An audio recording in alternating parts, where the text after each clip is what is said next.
இந்த சிரிப்பு சம்பந்தமா ஜப்பான் பல்கலைக்கழகத்தில் சமீபத்தில் ஒரு ஆய்வாம்.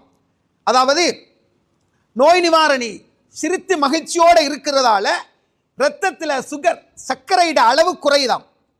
இது அதாவது இரத்த அழுத்தத்தை குறைச்சி நரம்பு மண்டலத்தில் புத்துயிரை கொடுத்து தசை பிடிப்புகளை தளர்த்தி நோய் எதிர்ப்பு சக்தி அதிகரிக்க செய்யக்கூடிய ஒன்றாக இது இந்த சிரிப்பு இருக்கிறதோட மனிதன் ஹார்ட்டை இருதயத்தை பலப்படுத்தக்கூடிய ஒன்றாகவும் இந்த சிரிப்பு இருக்கிறதாக மருத்துவ நிபுணர்கள் கூறுவதை நாங்கள் பார்க்குறோம். உண்மையிலே சிரிப்பை பொறுத்த மட்டுக்கும் ஒரு மனிதன் தனியாக இருக்கிற நேரம் அவனுக்கு சிரிக்கிறதுக்குள்ள வாய்ப்பு குறைவு. ஒரு மனிதன் பல பேரோட சேர்ந்து இருக்க போக்கில் வாய் விட்டு சிரிக்கிறதுக்குள்ள வாய்ப்புகள் நிறைய கிடைக்கிறது நாங்கள் பார்க்குறோம். இது ஆய்வு எங்களுக்கு சொல்லித்தருது. ஒரு குழந்தை ஒரு நாளைக்கு சராசரியாக 300 முறை சிரிக்குதாம்.